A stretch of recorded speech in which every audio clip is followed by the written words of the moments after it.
Saurabh, how does a CRM consultant in 2003 in Hyderabad become a director for Salesforce and then a founder of an AI services company and a forward-looking esports company? What's your story? I would say so. I grew up in a very small town, Austin, back in India. You'll be surprised that I didn't even speak English till I was 18, actually. At that time, internet was a big thing, so I just got into computer science. I was like, okay, this is probably the best way to get a job and make money, right? So that's how I landed into IT, you can say. Um, Started my career 2003, Hyderabad, but then a lot of my professional experience, which I would say is like last 22 plus years, have been mostly in United States actually. So very early in my career, I really enjoyed working directly with customers. Like I was a bad coder. I wasn't like a nerdy techie guy, right? Like I enjoyed solving problems with customers. Like technology for me was like an enabler, right? Like how can you use technology to solve problems? That's how I always looked at it. So for me, the most enjoyable part of my career was like, hey, I want to talk to some customers and like figure out what their problems are, like how can I really help them, right? That's what actually kept me on technology side for a lot of years, right? But like a lot of these organizations were services organizations out of India. So I mean there was a great learning while I worked with them, but I always wanted, like, my dream job was like I want to work for like a US product company, tech product company. I want to learn like how they build products, right? It's one thing to do services, but it's a completely different ball game to build products. So that's when I joined Salesforce like roughly 3 years ago, right? I was ready for it. I'm like, yeah, I think that's the only thing I probably haven't learned is like how does a product company work? What's their DNA, right?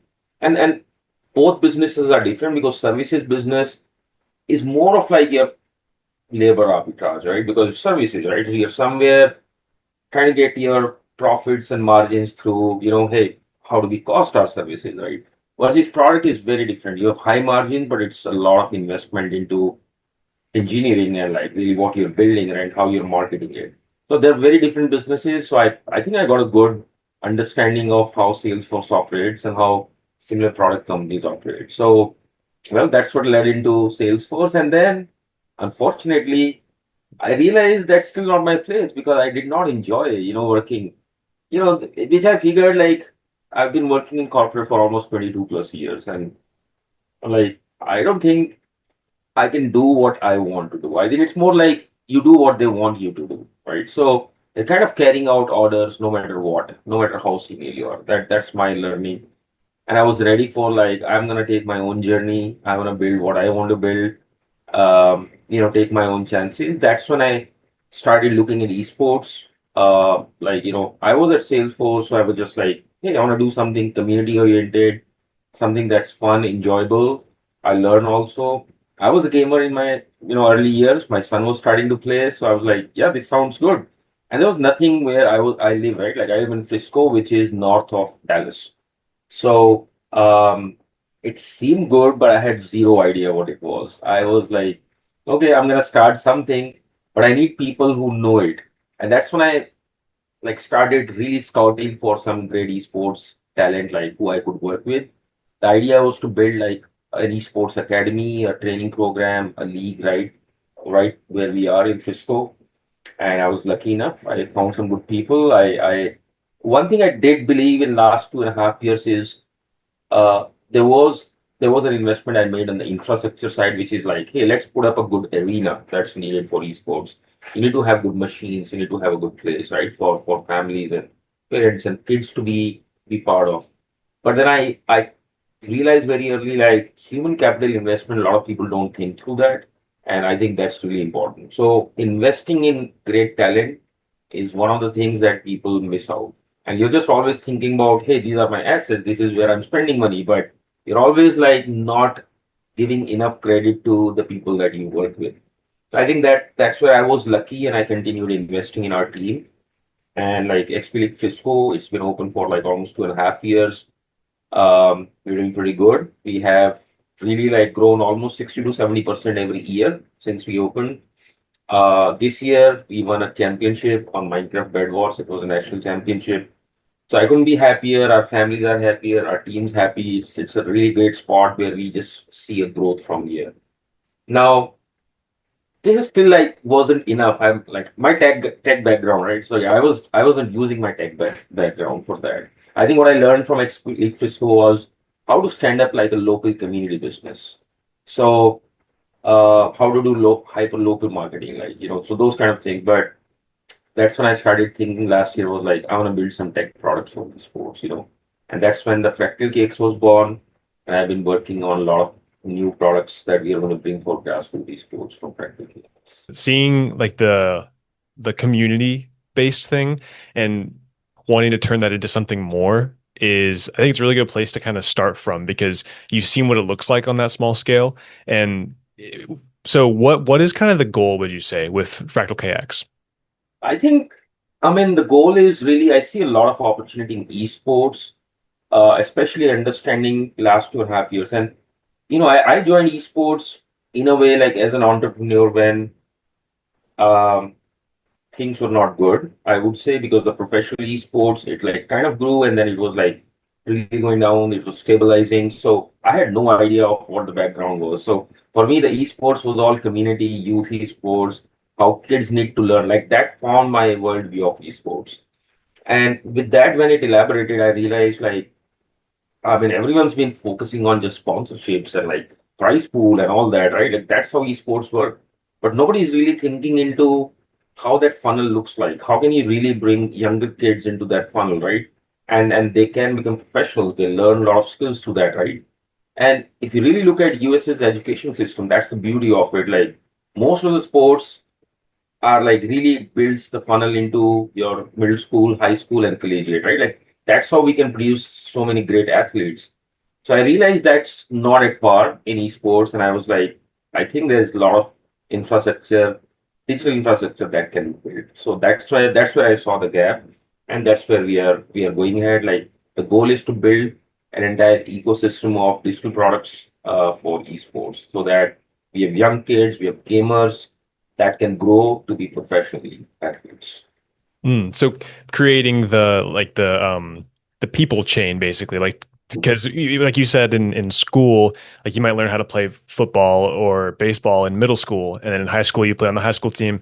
That makes Yeah. perfect sense. So making that funnel for kids to learn games, because there's going to be kids that are more interested in that anyway than a physical sport. And so giving them that opportunity to train, to learn from someone who's better than them, as opposed to just kind of getting lucky and randomly spending a lot of time playing video games Yeah. without a lot of structure. And That's and I a think a big part of this, Austin, I'm sorry to interrupt you, but I'll forget about it otherwise. So a big part of this is, I mean, most of the physical sports is adopted by parents. It's like acknowledged, right? Esports is not yet there actually. So there's a lot of friction, there's a lot of resistance from parents. So a part of this, the growth is also like engaging parents in this whole conversation and like what that looks like. And I have seen like that's the biggest part of this, right? Like how can we make parents adopt esports not as like, hey, my kid's just gaming, right? And then they don't have a path with it. So I think they are an important stakeholder in this, in esports, and I think engaging them, being able to show them the value matters a lot. hmm. Yeah. What would you say is like demanding your attention or is extra frustrating right now? You said you've been doing it for a year. A year in, what's kind of the most frustrating thing you're having to deal with? It's an emerging industry. I don't think there's a secret sauce or recipe to like, hey, this is what is going to work. I think, um, like, and then I've been like understanding different geographies, regions, like where esports is there, and it's very different pace and like shape everywhere. So I started looking into Southeast Asia also, like some of the regions that are more, I would say, mature, for example, like Korea, China. But then if you go towards like Southeast Asia, it's still very new, right? The systems have not shaped up. The professional sports is still not there.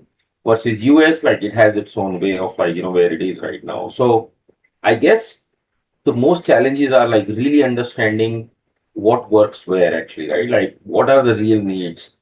And one thing that really has helped me figure out some of the solutions are like meet where people or the gamers are. I think people try to build something like I like it. I think this is going to work. I don't think that's how things work. You have to actually go meet where your users are going to be, where your like players or gamers are. So I try to apply that principle. No matter what the situation is. what the region is, right? Like, and that's what I'm solving. But I would say the primary challenge is like really it's an emerging industry. There's not a whole lot of business already established, right? So it's like you're figuring out as you go. But I think there's also an opportunity in that because if you do that well, then you are like early established, right? Like you get to like really be able to leave a legacy when you build it. Definitely. One of the best ways to leave a legacy and to have success in an industry is to be early. How Yeah. do you balance being early and being right? Because that's a big struggle in a lot of industries, and especially whenever you do something innovative, Yeah. is it's possible to be early, but to kind of miss what it's supposed to be. So how do you stay aware of what's going on so that way you're both early and right? I would say like couple of strategies. One, and it has nothing to do with tech, even though I'm developing tech. I think even as part of XPLeague Frisco, I was like, hey, let's just try. Unless you try, you'll not figure it out. I mean, yes, there's a cost of trying something, right? You experiment and there's a cost associated with it. But I always look at it as you need to do that. You cannot remain stuck. You have to continue trying different things, right? And really see like what works. And that requires like being very agile. Being agile means like you're trying different things. You're just making sure like you're learning your lessons from that, right? So I think that's a more mindset thing, like being able to move fast and like fail fast, try fast. So that's one part. A second, I think what primarily on the tech side that has happened is that because of AI, a lot of things are easier to build. Like especially if you had to build a tech, let's say 4 or 5 years ago, right? There's significant investment and there's a time-taking procedure, and if you get it wrong, then you have a throwaway cost and all those things. So I think that entry barrier is very low now because now the cost of building and time to market is very low. So you can actually try things, fail fast, and still build it again, right? So there's still a cost, but it's not as huge as it used to be. And I think the third approach I use is like put your hedge around like different things. I used to do stock trading. I understand funds, so I really look at it as like I'm doing like 5 or 6 different things, right? And I know that if one of them works, rest of them will also work. So I'm not trying to put all the eggs in one basket, right? I understand how esports ecosystem works, especially at the grassroots level.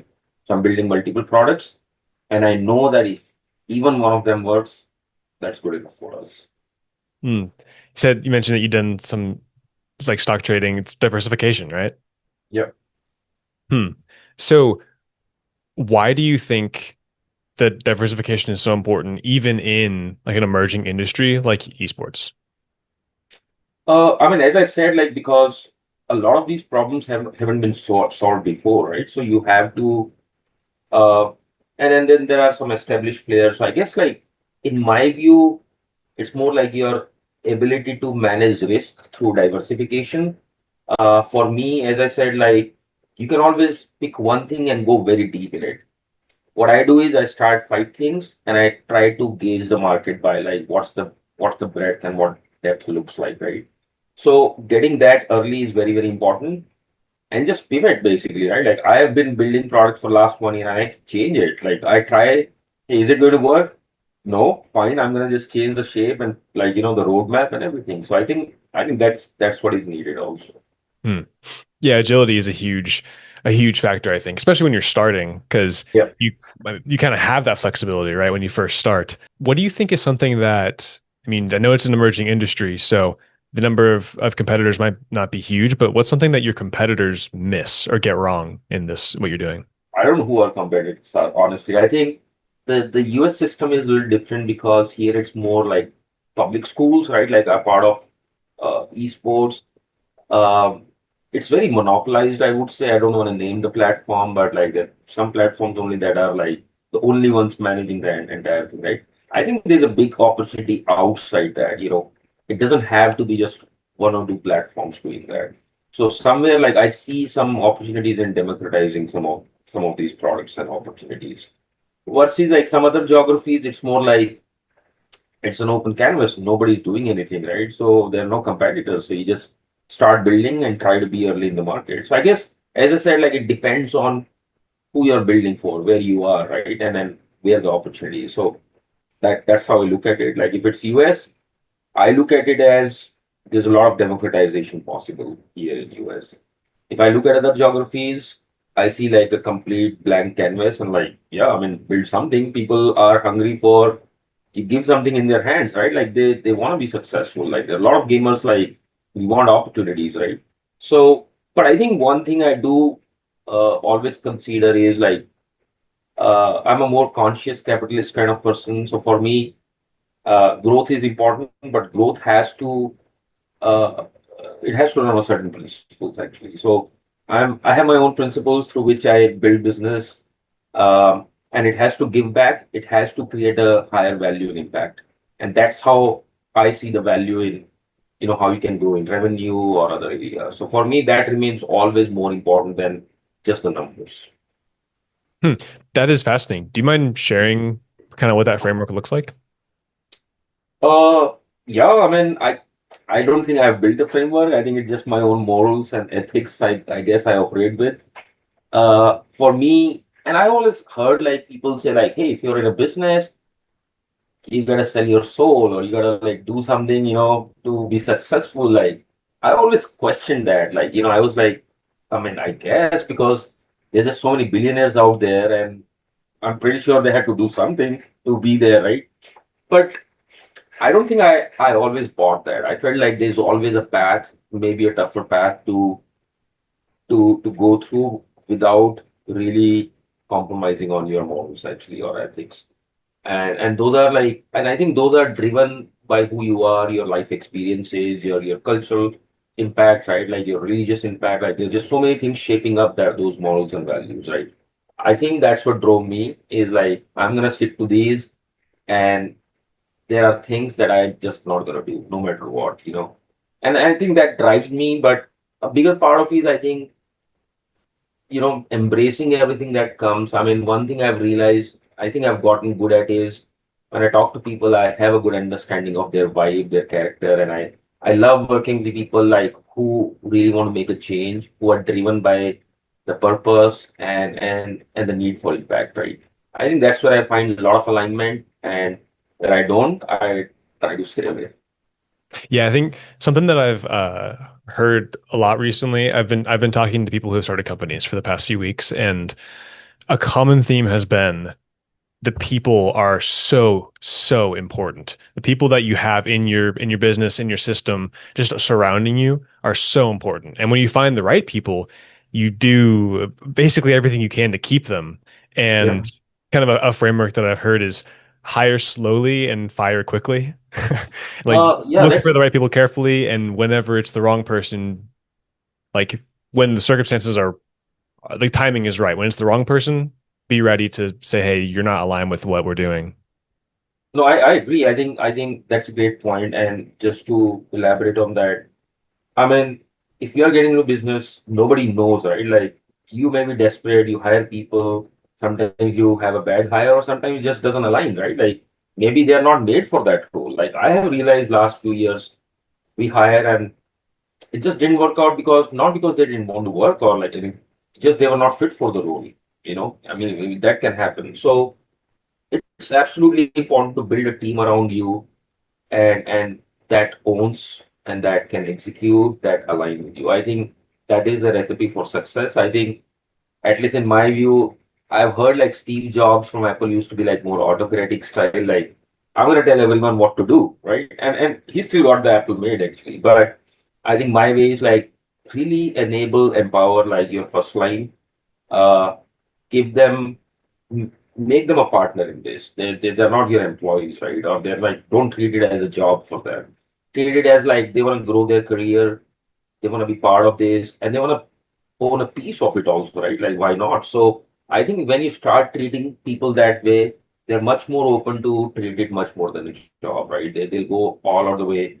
And for me, like that has really worked. And that's why I said, like, I'm not a kind of person like, hey, I'm gonna own everything and this all belongs to me. I think I find more value in finding the right people who want to do this and be part of this journey, right? And if they are partners in that journey, there's nothing like that.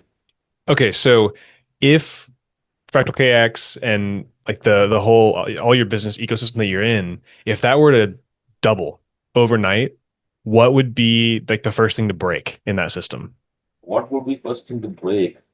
I don't know. I don't think so. I don't even think that like anything's gonna break actually. I'm Okay. so confident of the system, the team that we are putting in. I mean, the challenges, the hurdles, yes, but I don't think like anything's gonna break it. That is a fascinating answer.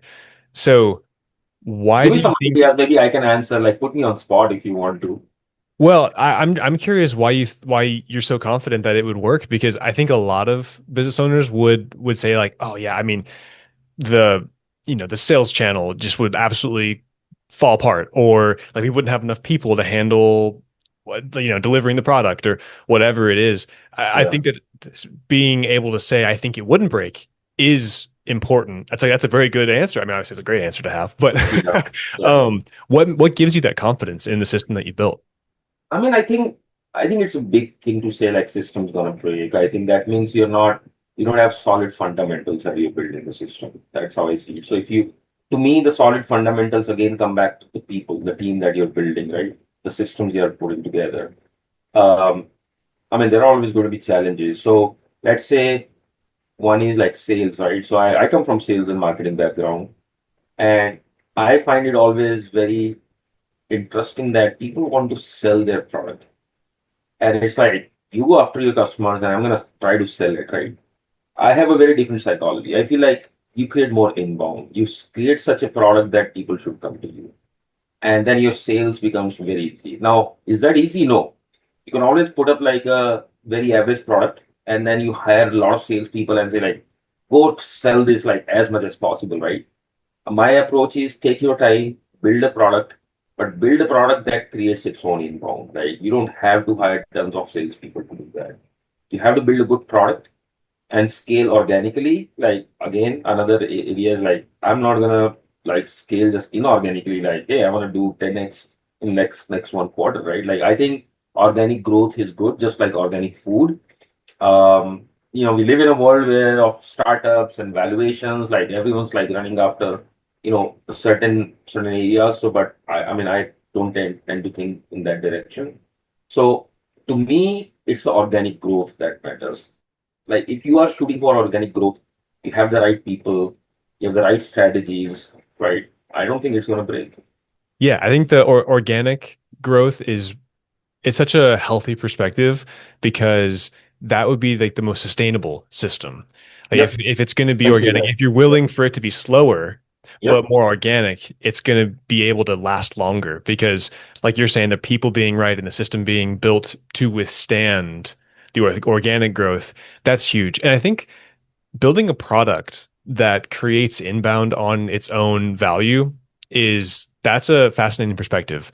Uh, and it's kind of like what you said about people are just looking for the fast way to make $1 million or whatever it might be, and might put just junk out the door.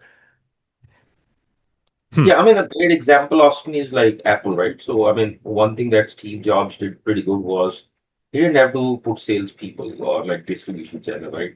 He created a brand and not just brand, right? He created a product that really differentiated, right? Like, who are their like competitors really? Like Motorola, Nokia, like they were not even close to what they produced, right? And that's what I see is like when you put up a good product, people will naturally get attracted towards that. Yes, you have to still create awareness. Like that means you have to do marketing. For inbound also, you need to do marketing, right? You need to make people aware of your product and your offering, right? But if it is good, you don't have to put a lot of sales effort on that actually. So, I mean, that's an example I can quote, and I have seen that at XPLeague Frisco, especially Greg, who's our league commissioner. Like when we started 2.5 years ago, like we had a discussion like let's not take any shortcuts. Let's put an organic path. It's gonna be slow, which it has been, but we are so happy that we didn't take any shortcuts.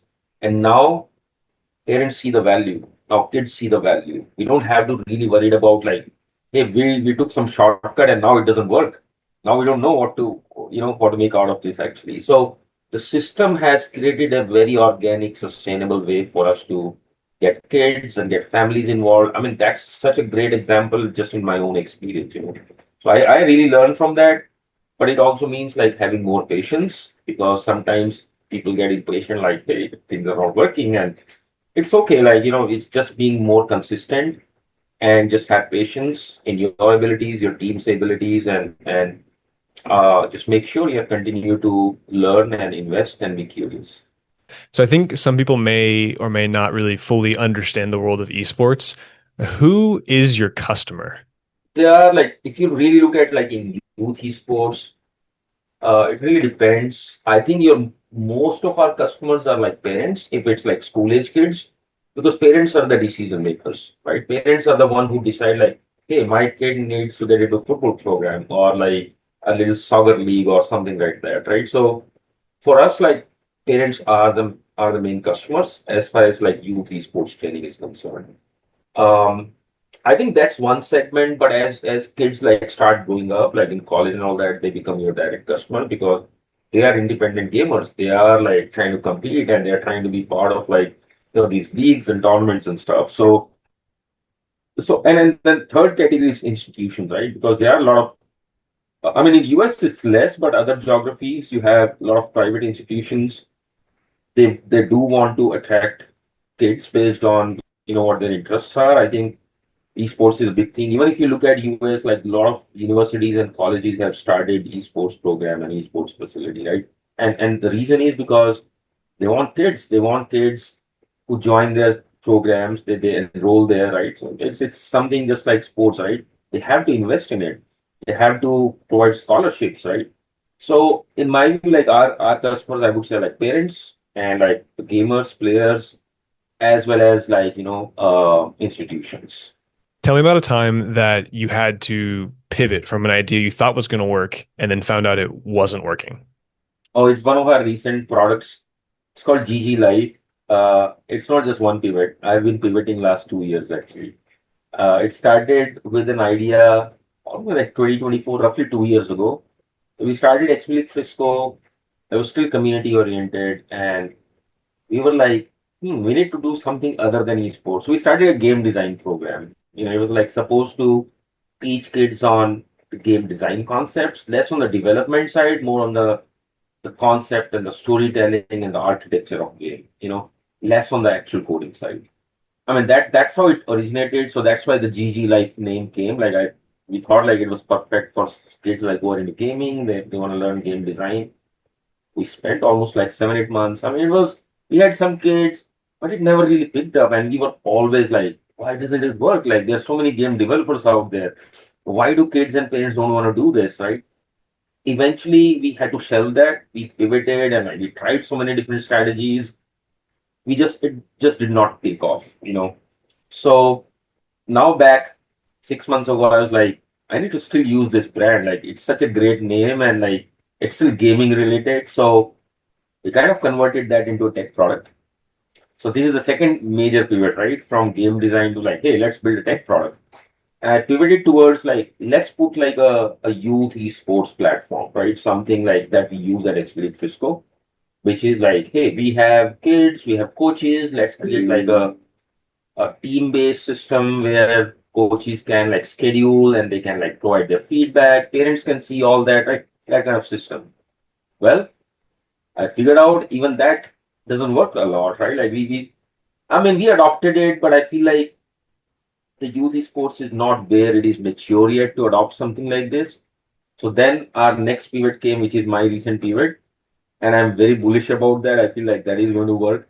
So we have now converted GG Life into a full-fledged esports learning platform for pathways, which means that it's as simple as like you can get credentialized, you can get certified actually.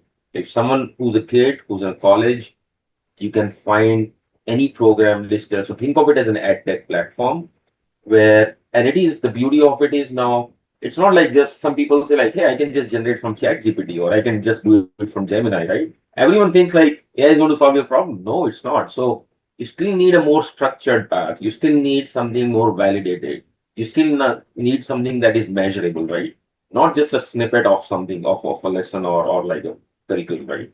So that's how we have structured it now. And I feel like there's a much better appetite and understanding of what it can do compared to what we were doing before. So this is our second pivot, but I can already see like the interest that it's creating. It's definitely much bigger than the previous two attempts.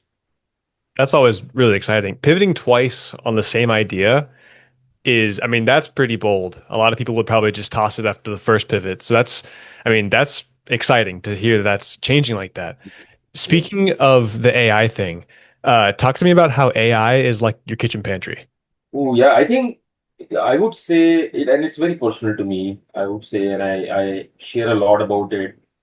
I have always been neurodivergent, like ADHD, anxiety. Like I've dealt with that.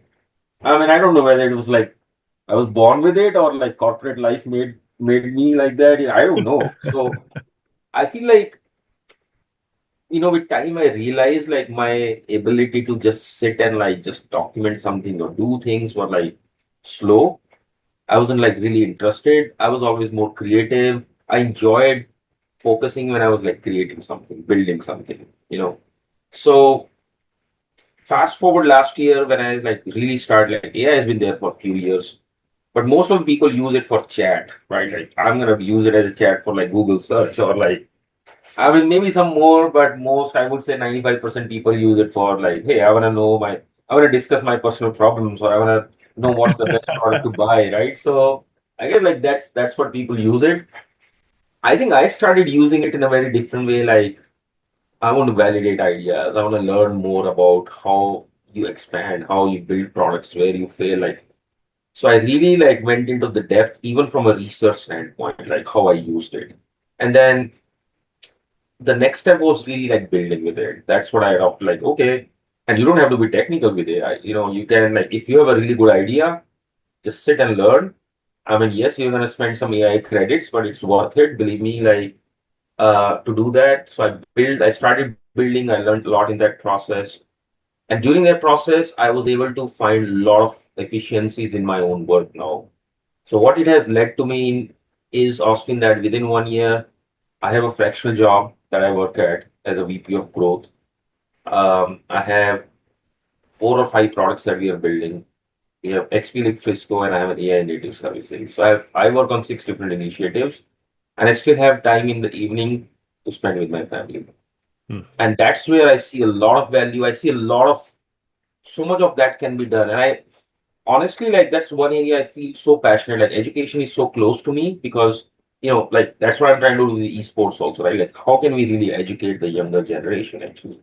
And I really feel that that's an area which is not a lot is happening. How to bring efficiency, for younger people, and I mean not just younger, like anyone, right? It's like people think like it's just like searching. It's not. You can just build so much. You can just be more efficient and productive actually. And if you just know what tools and it's not something someone can teach you in a day. It's just you have to practice every single day. You have to like slowly adopt as part of your life, right? And that's where I have seen a lot of value. It has helped me with my anxiety of not being able to do things faster. It has helped me with my ADHD to be able to multitask. I can just do 4 things at a time.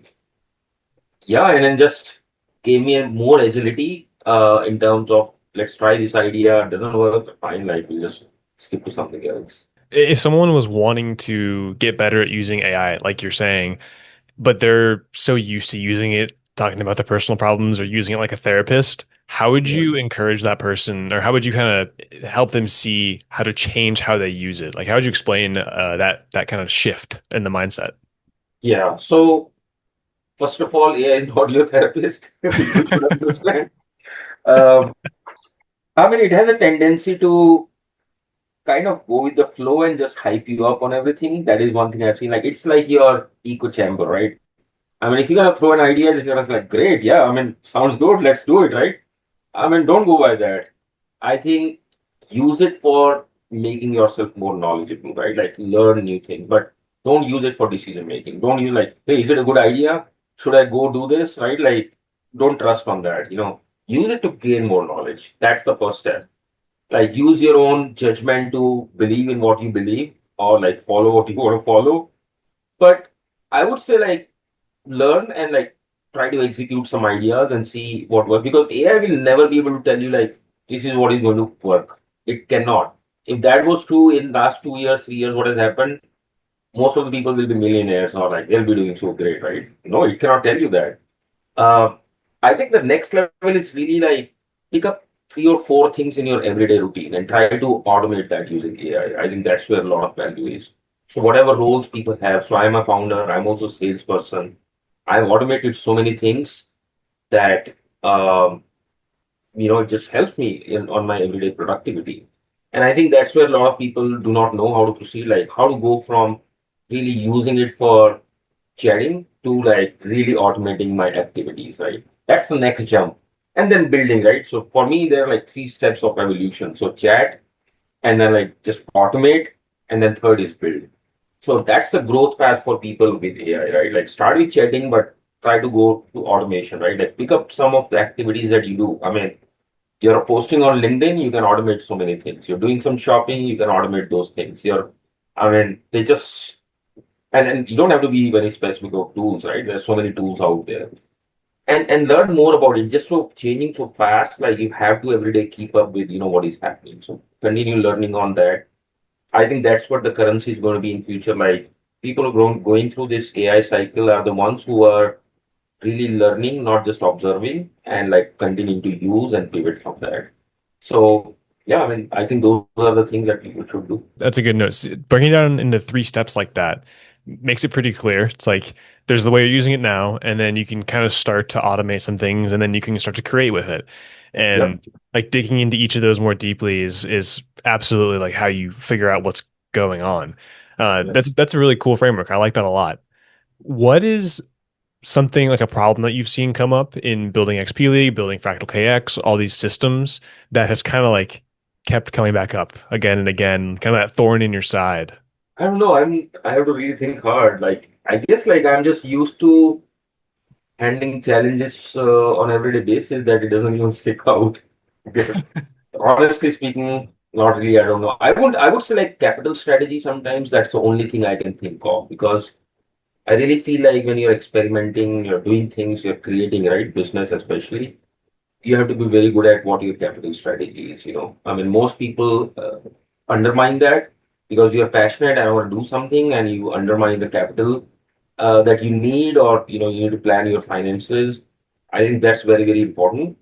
I would say like sometimes I had challenge or like, yeah, I mean, what am I going to do this month, right? Like, what should I plan? So I think I've found a better way of handling that now. Like, so I really plan my finances on now annual basis instead of like, okay, I'm going to do something for 3 months and then I don't know what to do.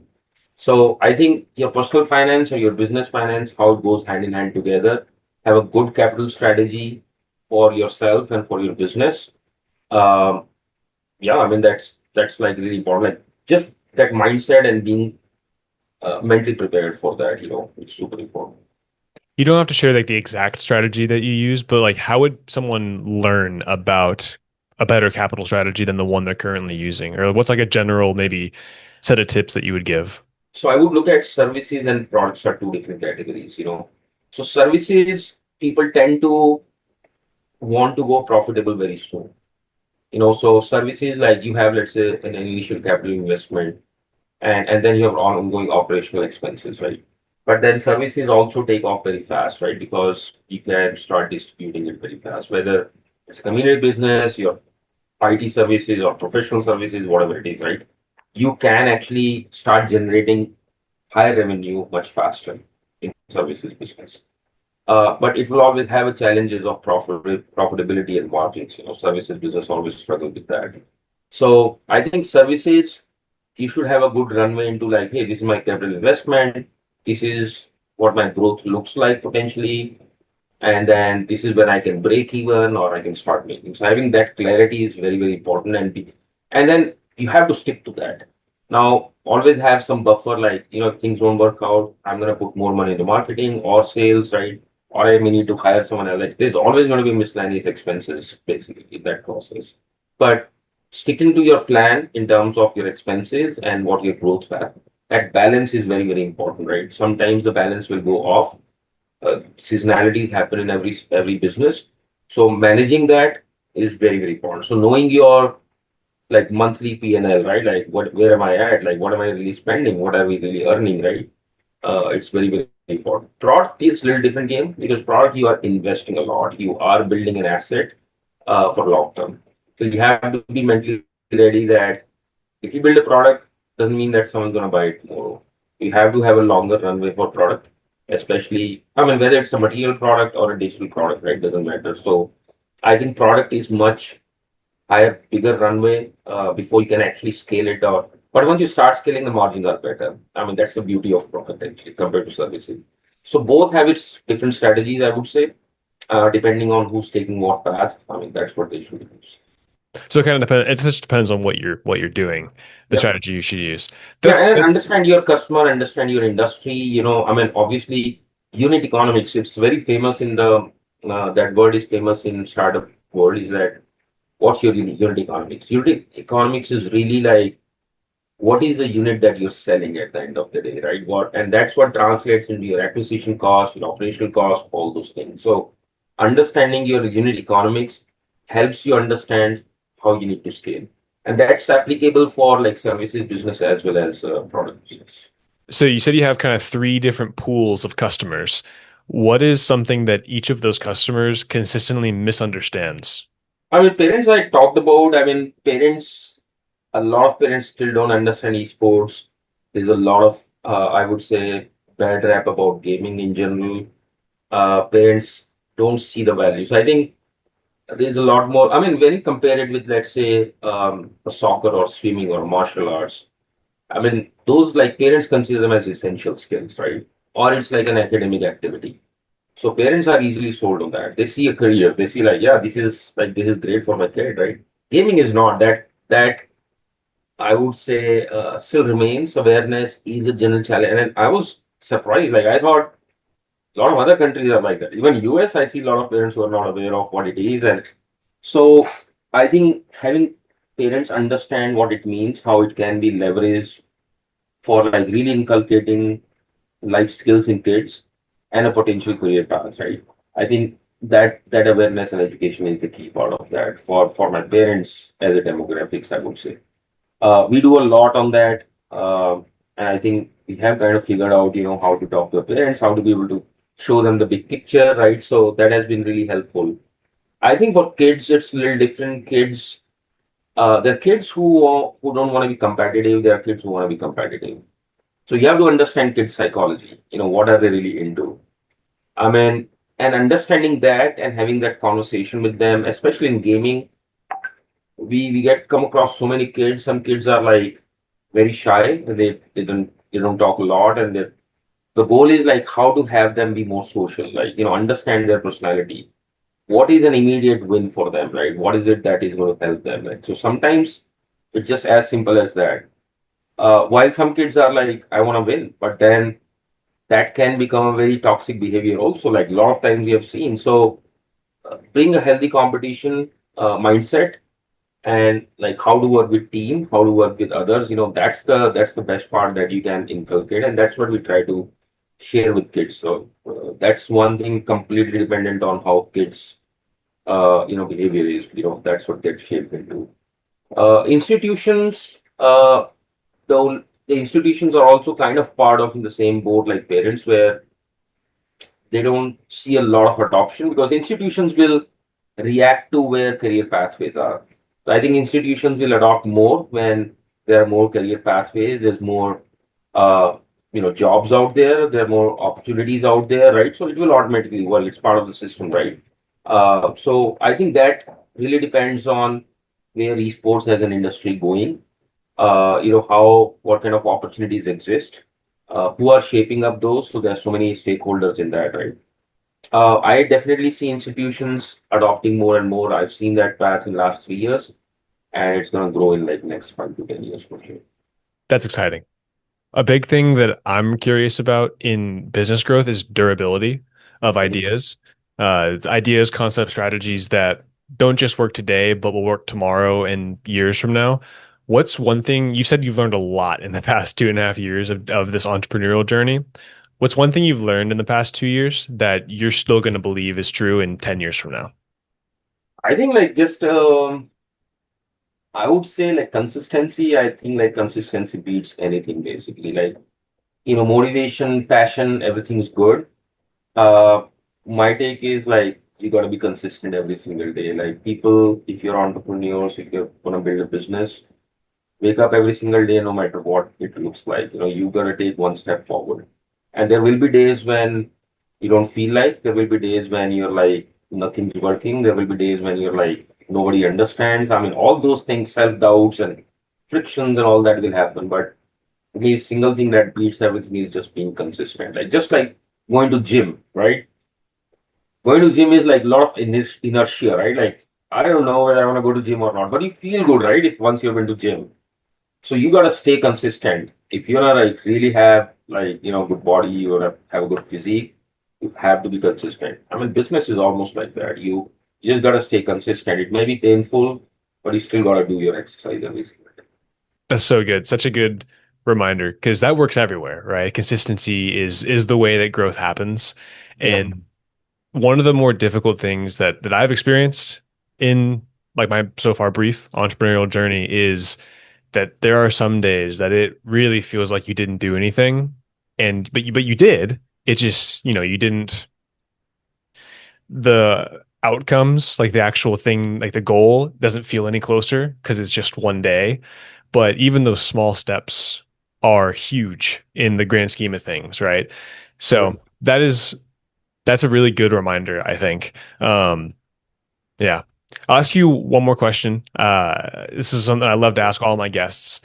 It's it's not intended to find like a regret or something like that or something that you wish had happened. That's not the point. The point here is to try and see if you can kind of turn an experience that you've had into a lesson for someone else to maybe not make a mistake or to make a decision sooner. So the question is, what is something that you would have known or done sooner in your life, in your journey, just in general? And it can be anything we've talked about or not talked about, but something that you would have known or done sooner.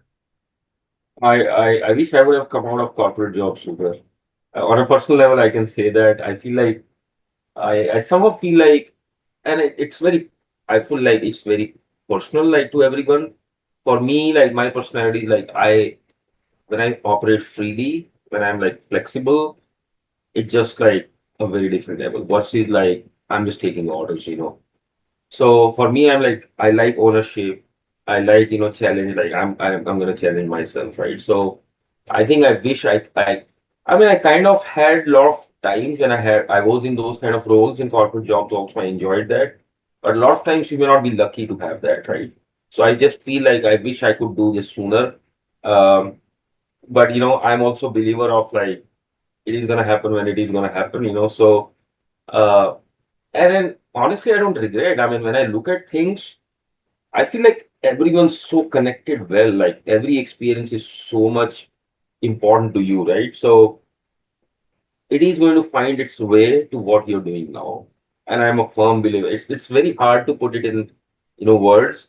It's something I experience, right? Like if I'm doing something, it's something that didn't work earlier or something I made a mistake. It gives you a lesson to do it much better, actually. So I don't think there's an easy way to do it without learning those lessons, actually. So turn your regrets into lessons. I think that's what matters more. Ladies and gentlemen, Saurabh Aggarwal. Thank you so much, Saurabh. This has been a really good conversation. I know I've learned a handful of things. You might have seen I was taking notes.